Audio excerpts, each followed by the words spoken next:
Ұлан балалар мен жасөспірімдерге арналған республикалық газет.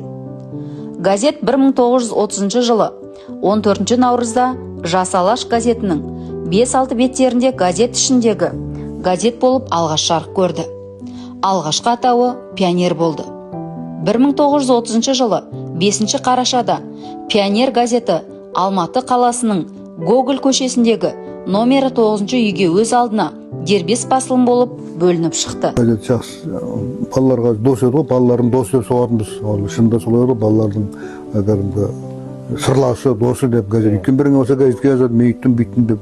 1990 жылдан бастап Қазақстан Пионері газетінің атауы Ұлан болып өзгерді. Ұлан газеті 2002 жылы Қазақстан Республикасы Журналистика Академиясының алтын жұлдыз сыйлығын балалар басылымы номинациясы бойынша иеленді.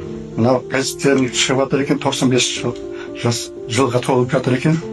Енді қуанып жатырмын, өзімнің сонау көзіме ыстық көрініп, бұрын істеп кеткен газетім ғой мен.